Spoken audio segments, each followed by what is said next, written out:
আমি আপনাদের সামনে যে সূরা তেলাওয়াত করেছি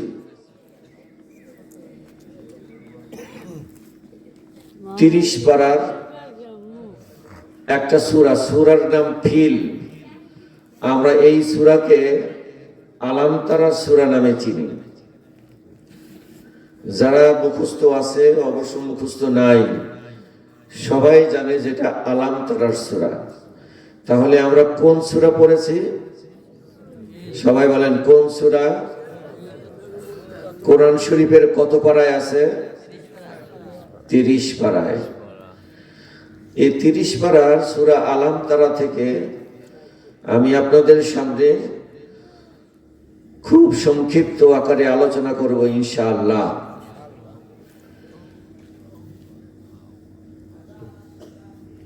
এই আলাম তারা সূরা যে কতগুলো হরফ আছে,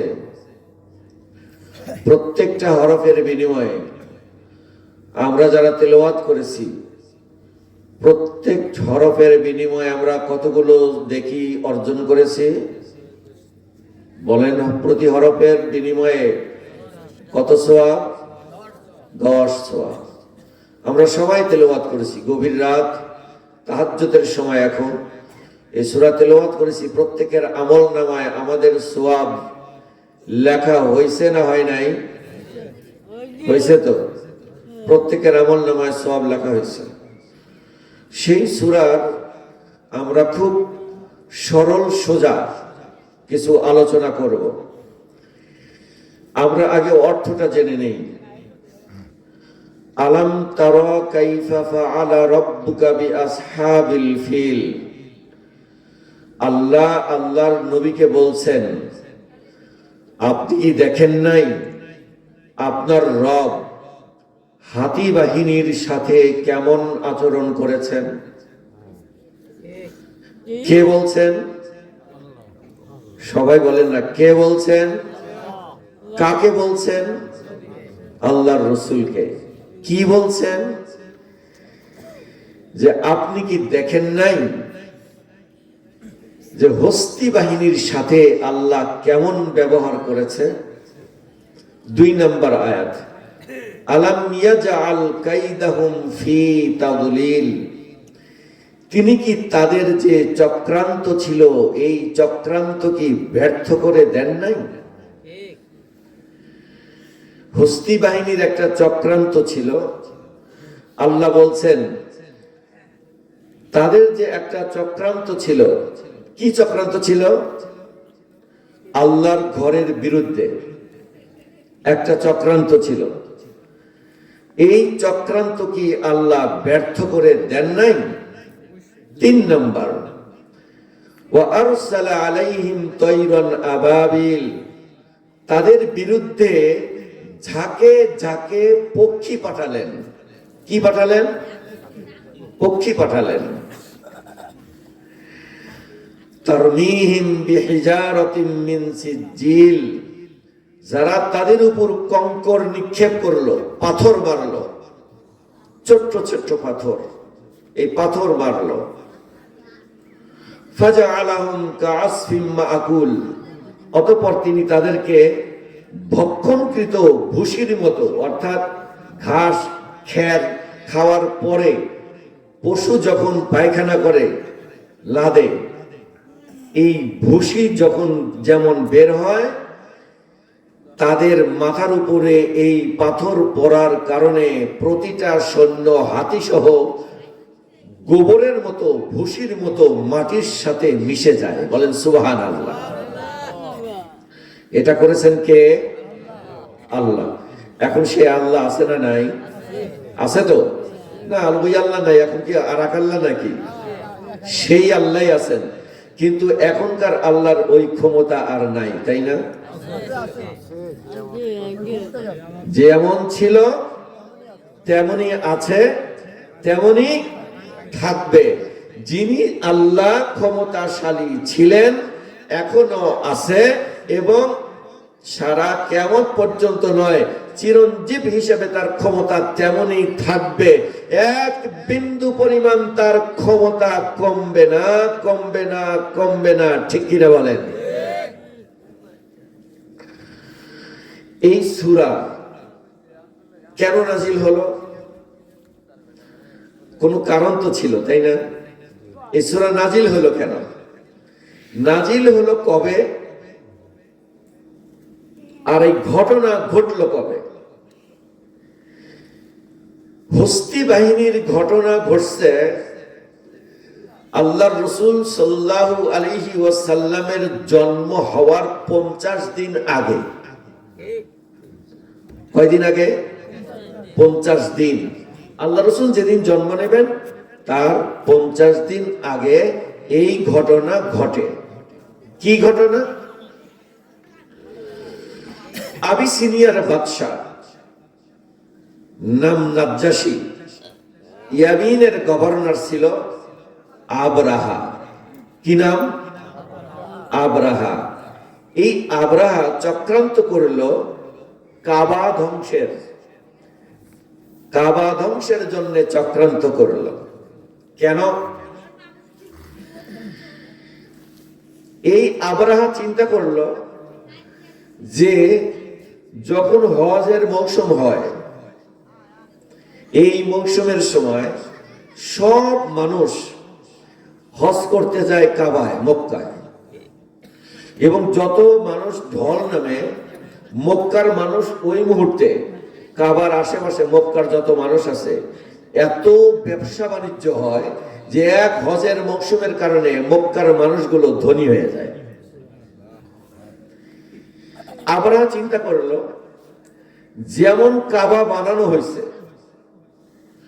ঠিক ওই রকম একটা কাবা আমিও বানাবো।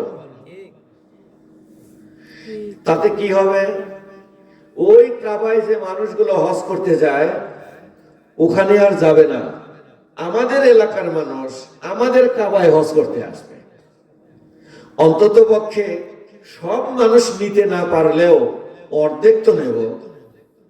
অর্ধেক মানুষ ওই কাবায় যাবে আর অর্ধেক মানুষ আমার বানানো কাবায় আসবে।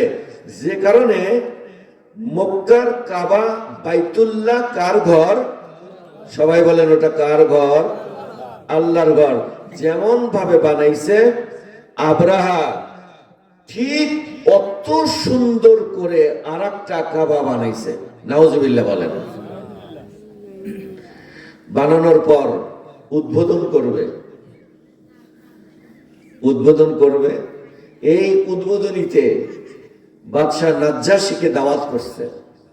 বাদশাহ নাজ্জাশী আসবে। আসার আগে যেদিন উদ্বোধন করবে, ফিতা কাটবে, তার আগে বর্ণনার মধ্যে এসছে 9 জন যুবককে ওখানে নির্ধারণ করছে কাবা, আবরাহার কাবা পাহারা দেওয়ার জন্য। আবার কোন বর্ণনায় আসছে মক্কার 2 জন যুবক অথবা 9 জন তারা বুদ্ধি করিয়া এসে যে পাহারাদার ছিল 2 জন তাদের সাথে ঝগড়া বিবাদ কইরা চোখ মুখ বেঁধে ওইখানে নিজেরা পাহারা বসছে। পাহারা বসার কারণে রাতের বেলায় তাদেরকে বাইন্ধে এরা কাবার ভিতরে ঢুকছে। আর কোন কাবা?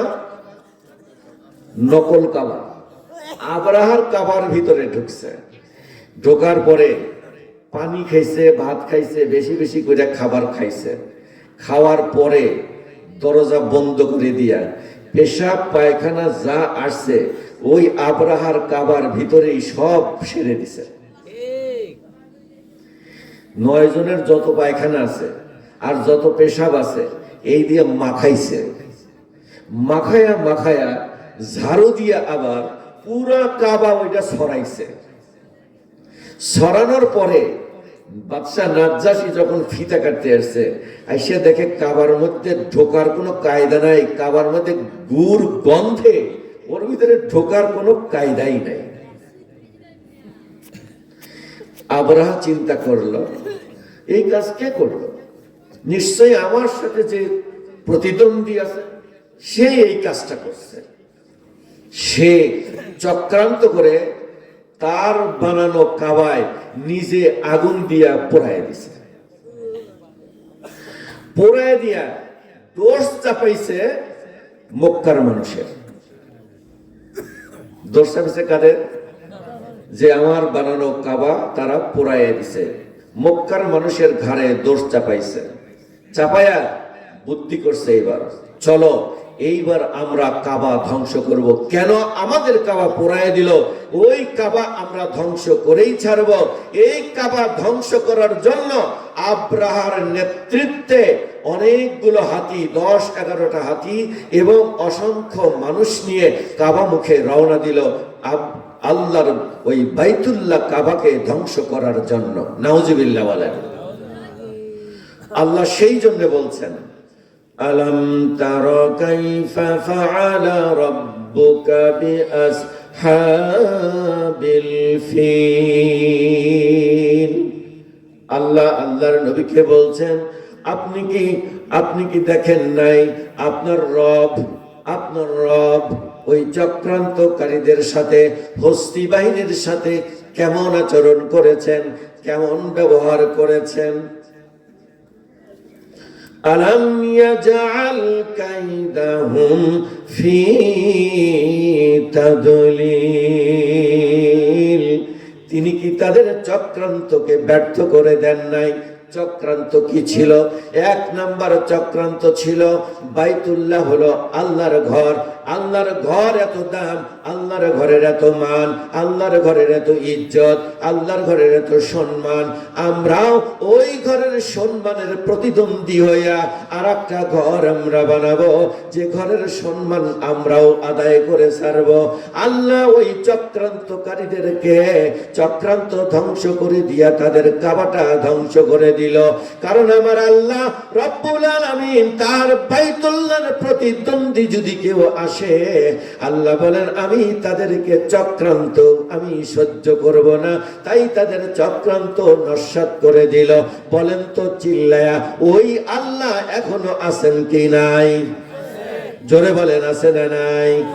এখনো যদি কেউ আল্লাহর ঘরের বিরুদ্ধে চক্রান্ত করে, ওই চক্রান্তকারীদের নস্যাৎ করার জন্য আল্লাহই যথেষ্ট কিনা?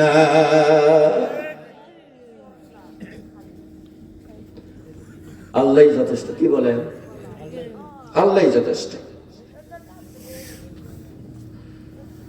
ওয়াকাফা বিল্লাহি ওয়ালিয়্যা ওয়াকাফা বিল্লাহি নাসীরা।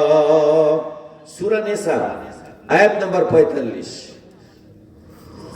অভিভাবক হিসেবে আল্লাহই যথেষ্ট। অভিভাবক হিসেবে কে যথেষ্ট? সবাই বলেন, আপনাদের অভিভাবক হিসেবে যিনি যথেষ্ট তিনি কে? সাহায্যকারী হিসেবে আল্লাহই যথেষ্ট। বলেন তো আপনাদের সাহায্যকারী হিসেবে যিনি আছেন তিনি কে? আমিও মনে করি আমার আপনার অভিভাবক তিনি হলেন আল্লাহ, আমাদের সাহায্যকারী তিনি হলেন আল্লাহ। অভিভাবক আল্লাহই যথেষ্ট এবং সাহায্যকারী হিসেবে আল্লাহই যথেষ্ট। চিল্লা বলেন ঠিক কিনা? আরো জোরে বলেন ঠিক কিনা? ওয়াকাফা বিল্লাহি ওয়ালিয়্যা ওয়াকাফা বিল্লাহি নাসীরা। আল্লাহই যথেষ্ট। আর আল্লাহর ঘরকে ধ্বংস করতে আসলে, আল্লাহর ঘরকে ক্ষতি করতে আসলে এটা আল্লাহ সহ্য করবে? বলেন, আল্লাহ সহ্য করবে? আল্লাহ সহ্য করবে না।